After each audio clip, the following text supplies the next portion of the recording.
Freshness,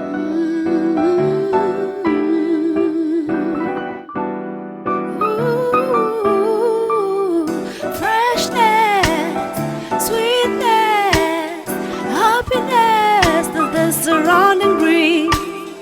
Freshness, sweetness, happiness of the surrounding breeze. Take care of the nature before it takes care of you. Ooh, take care of the nature before it takes care of you. Welcome to another exciting episode of Art Check, the home where we tackle issues environmental. My name is Anne Mashare. In today's episode, I'm here, as my background says, we are of Colreftec Solutions. What is Colreftec? I'm also as curious as you are. Joining me here today is Peter Mutua, the founder of Colreftec Solutions. Welcome to the show. Thank you for making time for us. Welcome. I'm sure there's so many viewers out there who would want to know what is Koreff. Sure. What do you do? So just a brief introduction of who you are and what you do. Okay, I am Peter Mutua, the CEO and founder of Koreff Solutions.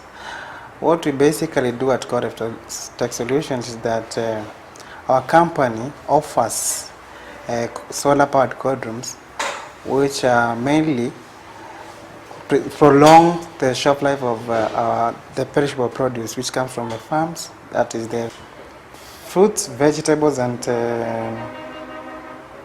flowers. And flowers. Yes. So in short, perishable products. Yes. Why decide on perishable products? Well, the shelf life of perishable produce is very short. In normal cases, you find that you're going to have like drivers from all day from Meru, they are going to speed along the highways so that they can take the produce to the market to be fresh. As well as the flower farms from Naivasha and other region, they always take the flowers in those refrigerated vehicles, and you find that the cost of constructing, fabricating, and designing of the normal cold room is quite high. So we came with the idea of producing solar-powered cold rooms, which are going to use local materials, and then we're going to harness the solar energy which is available in the sub-Saharan region to run the whole refrigeration system and the whole system that we're going to have in the cold room. In addition to that, we have, apart from the solar systems, we have the saturated system, whereby one can use fingerprint scanner to be able to open the cold room. And in addition to that, we are incorporating a system whereby we can monitor the cold room wherever they are from our offices. It is going to be the greatest system whereby it is going to regulate the amount of kilograms, tons that we're going to store into your cold room. So that's basically what we hope on that side. Of course, everything that comes or crosses someone's mind, there's always something or history behind it. Sure. So what made you come up with this brilliant idea? Well, in Kenya right now, according to Kenya Bureau of Statistics, we find that 50% of the farm produce that we get to our farms to transport to the market goes to waste. 50%. We find that some of us come from rural areas where our parents depend on these farm produce to take us to school. So you can imagine somebody is going to invest 100,000 into the smoker farm. By the end of the day, he's going to lose around 50%. It will mean that by the end of the day, we're going to have students who are going to be stranded because their parents cannot live to standard, basically because they lost what they wanted to invest in. So we came in to curb the losses that they have been experiencing by providing this simple, locally meant solar cold room, which whereby there is the fixed one and then there is the mobile one, whereby you can harvest what your maybe sukuma wiki, tomatoes from your farm, you store in that cold room. That's going to be fixed. In a mobile, it will mean that if you want to transport that produce from your farm now, you just need to load it and then take it to the market. You don't have to worry whether the market prices are going to change. You can keep it from normal 3 to 5 days to up to 30 to 32 days. So by so doing, if you're a farmer, then you're going to look the right market where you're going to take your produce. Yes. All right. So, from the look of things, seems like it's something that is new, and something that farmers on the ground is something they have to have. But my question is, how has it been received in the market? Well, recently we have been at Nairobi Agricultural Show. It was overwhelming. Very many farmers were coming from different parts of the country. They were amazed by the innovation, and they are looking forward to work with us to ensure that they are going to eliminate what they have been experiencing. For instance, we met a guy from Somaliland who wants to about 30 bedrooms that are going to help those people, refugee camps. They have the greenhouses in those refugee camps, and in this case they want what is going to be harvested from the greenhouses be stored in the cold rooms, right? In addition to that, we have received some emails and phone calls. People want these products so that they can eliminate what they have been experiencing. Okay. Yes. So probably it's something that is positively being received in the market. Sure. Okay. So when we talk about the cold room, how can it accommodate? How many kgs? Well, it is customizable. Okay. It is not fixed. If at all you have a farm of 20 acres, we don't say that we can only provide you can store 2 acres. We're going to go to the number. You're going to feed us the information that you need from you. From there, we're going to do engineering designs, technical drawing designs, and then from there we can determine what you're going to harvest by the end of the day. For instance, you can say you have 10 acres of tomato farm. By the end of the day, you're going to take into the cold room around 5 tons. So what you're going to design is that a cold room which can accommodate the 5 tons by the end of the day. If we do the systems to ensure that what we are going to harness from the solar energy can be able to drive the system without losing the efficiency of the cold room. Is it something that you can mix different products, or is just one at a time? Sure. You can make very different types of product that you're going to store. What would we need to know before we start designing and calculating everything? We need to know the product that you're going to store inside that cold room. For instance, we have what we call calculating the load. Okay. Yes, they have different load. You find that tomato is not going to be the same with skuma wiki because the temperature are going to vary at some point. Because cold room basically runs from 0 to 5 degrees. But you find out that, but like for tomato, it's going to range from 0 to 9 degrees Celsius. So we have to know what you're going to store inside that cold room for us to be able to calculate and get the exact values. Yeah. And for how long? The normal days of cold room is 3 to 5 days. We are prolonging that to 31 days. 30 to 31 days. You can be able to store your produce in that cold room. We prolong it to that 1 month. Yeah. All right. Let's just go back to the use of solar energy. Sure. We know solar energy has zero impact on the environment. And why solar energy when there's availability of other sources of Sure. energy? Solar energy is cheaply available. It's readily available in sub-Saharan region where we are right now. So you find that we are taking advantage of what we have, because you find some farms are off-grid. Find somebody has a farm deep down in the rural areas where we don't have electricity. So we don't want him to keep on losing the produce that he have invested a lot in, basically because there's no electricity. So solar, again, solar is green energy. Yeah. It is not going to have, it is eco-friendly, no harm. So we just harness that solar energy, store it in the battery, use that power which is going to be stored in the battery, run the whole system even during the night. All right. Yes. And what happens during conditions like, rainy conditions or rainy weather? Sure. By the end of the day, even if it is going to be rainy, we are going to experience some hours of daylight. So what we commonly talk of, we talk of photovoltaic. And that's why I said the person should give us the where he is located. We know areas like which are like Mount Kenya regions, those areas, they need a lot of solar panels. So what we normally do, we calculate the load that you're going to do, and then we stay like region like Ukambani where we have solar energy, and northeastern and south coastal region and other regions which we are experiencing a lot of. We don't need to use so many solar panels. So in a region where we have rain seasons, we calculate and we know that you're going to add the solar panels.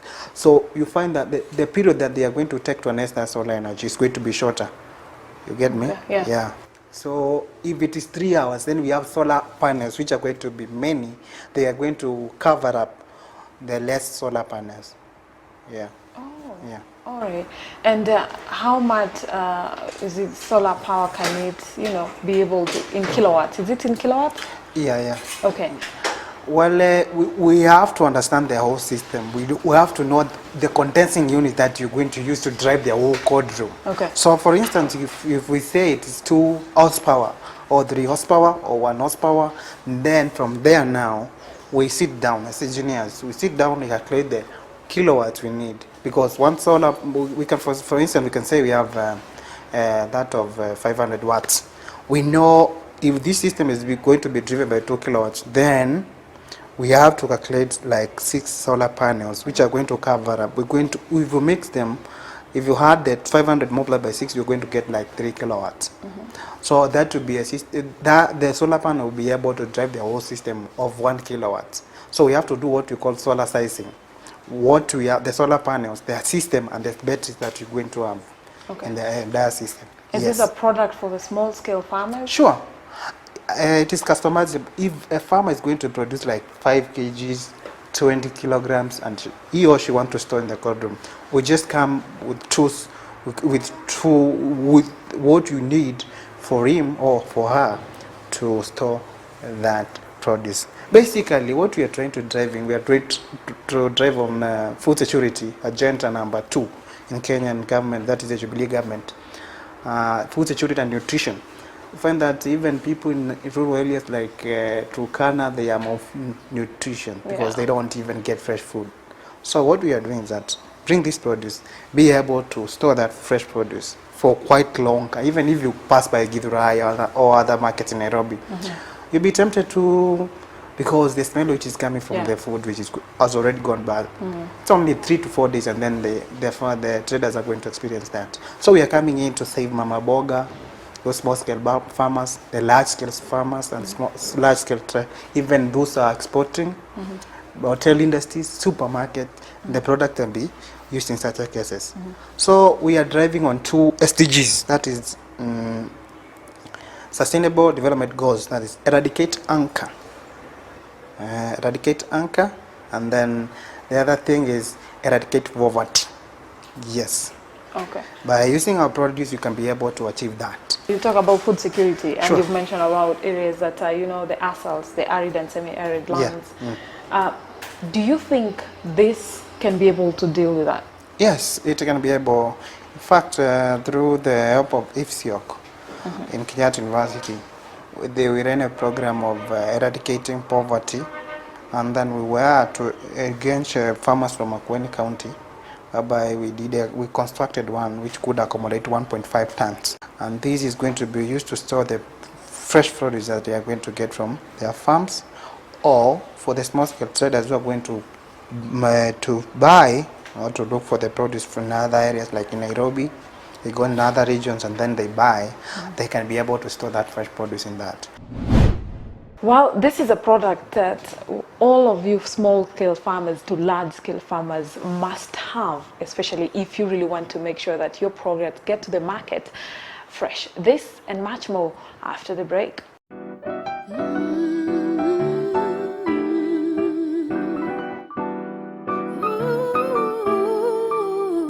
Freshness, sweetness, happiness.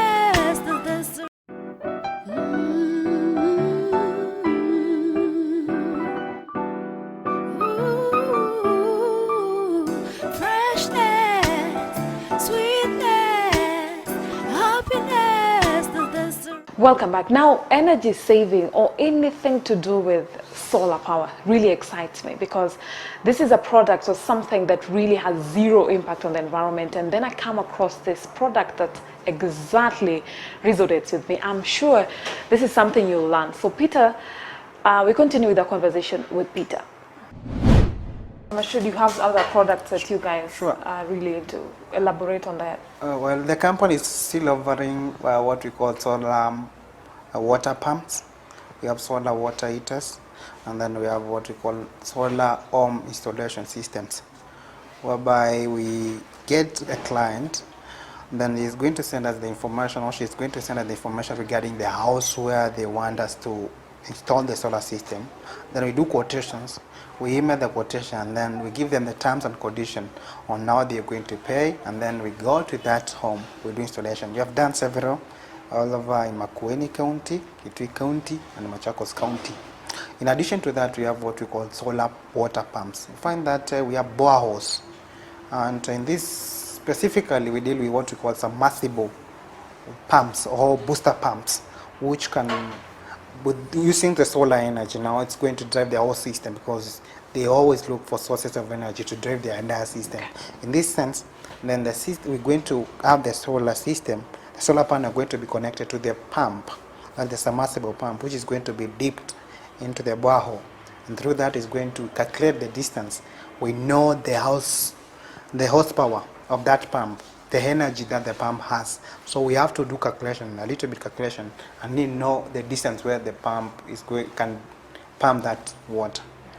Regarding the solar water heaters, we install them on top of the roofs of the houses of individuals or commercial houses, whereby we need to heat the whole system. You find that water temperatures are going to change. In this sense, we just installed in this, we install those. In addition to that, we have solar air conditioners. Region like Mombasa, where it is a problem during the night, you find it is too hot.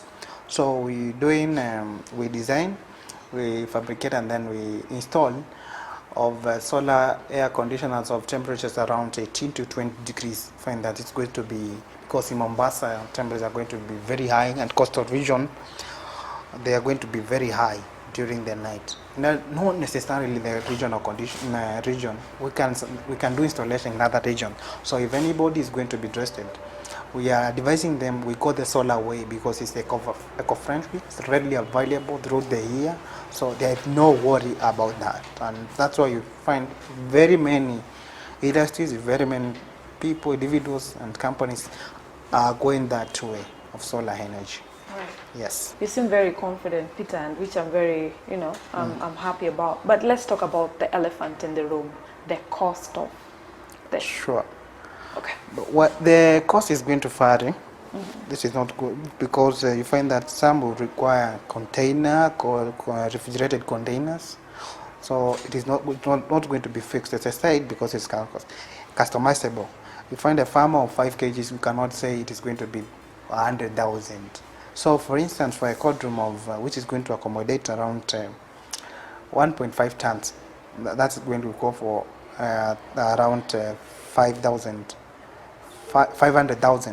That is $500,000 to construct that. So if at all it's going to be less, then we have to sit down and do a quotation. That's what we have already done for that cold room, which was to go to Makueni. That's around $500,000. Yes. All right, so it varies. Yeah, it varies. It varies, because you find the farmer is going to require for 20 kilograms, and then 2 tons, 10 tons. So the cost is going to vary. It's not fixed. Okay. Yeah. All right. And when someone acquires this, probably you are the people to install it for them? Sure. We are the ones. We offer these services from design. We are going to design. If you give us the information, we sit down, we design. Yeah. From there, we fabricate. Fabrication, we install. To your farm, to wherever you are, we install, and then we maintain and offer services. We service it. Even if we are going to have a problem, you call us, and then we're going to give you a warranty of 1 year. From there, we're going to discuss on how we're going to do business, because you have to maintain the system should be running, and we can talk on based on the terms and conditions that we are going to agree upon. Okay. Yeah. So probably how can people reach you? Well, they can reach us through our emails and phone numbers. Yes, we have a website which is going to be launched very soon. They can also reach us through that, and then we can do business through we have Facebook pages, we have Twitter. Yes. When I look at it, first of all, I when I looked at this, I was very proud that you guys want to do something on food security, which remains to be a challenge in this country, especially when in areas like Turkana and Marsabit and all that stuff. But what really triggers me is the fact that you guys are using solar energy, something that I haven't come across, given that it's something to do with the protection or the keeping fresh products fresh. So your final comments. Well, what I would rather advise the stakeholders in this food agriculture stuff is that we go our way, because the cold room is not going to have a negative impact to the society, basically because it's green energy, it is renewable energy. We're going to tap what really have, because refrigeration units basically have to be efficient in the way that we're going to store. We don't want to run to that field and say, well, you know what, we have this produce which is going to prolong the shelf life, and then efficiency is going to be a factor. What I can tell people is that they don't have to shy away from this product, basically because there are regions where they don't experience sunlight throughout the year. If at all you're going to give the information regarding the region that you come from, then we sit down and see what we can do, because we're going to have backups, whereby we can design and give you the product of that is going to serve you best. So another thing we want to engage is that about the county government. The county government, in every region we have county government. They have the marketplaces where mama bogas are selling their produce. So this, we can come up with the cold room which is going to be in the market, and it's going to be a source of revenue generation to the counties in this way, that we're going to have a system like the cold room, and then mama boga, by the end of the day, they can't sell everything. By the end of the day, there's something which is going to be left behind. So we're going to say that the county government, we can list to the county government, whereby they are going, the mama boga is going to pay 5 bob per kg. That is going to make sense a little bit. And this money is going to go to the county. There's a person who is going to stand by. We're going to capture the fingerprint of this guy who's going to keep the records there. Although we are going to automate the system, we find that we just have to key in the information. If you want track 7, which can accommodate 10 kgs, you have to key in, and then you have to pay through using your M-Pesa kind of, and the receipt, like the supermarket, the way they normally do. That's the system that is going to be incorporated to ensure nobody can tamper with your product which is going to be sold in. For instance, you have 10 kgs of tomato, and you don't want to come in the morning and say, hey, I left behind like 10 kgs and now I'm getting 2 kgs. Where are my 8 kgs? So that it is going to be insecure in that sense. So we want to incorporate with county government to ensure, because you can see they have been experiencing challenges when it comes to money. We want them to get money from that, because mama boga are looking, all those guys are looking forward to sell, but by the end of the day they are going to throw the produce away because it has gone bad. So if they can store there, county will earn money through that. Yes. Many thanks, Peter, for making time for us. We really do appreciate, and I hope our viewers back at home, they've learned something. Probably you should contact such companies if you're a farmer to be able to access the product. That's all we had for you in today's episode. My name is Ann Mashari. Until next time, stay tuned.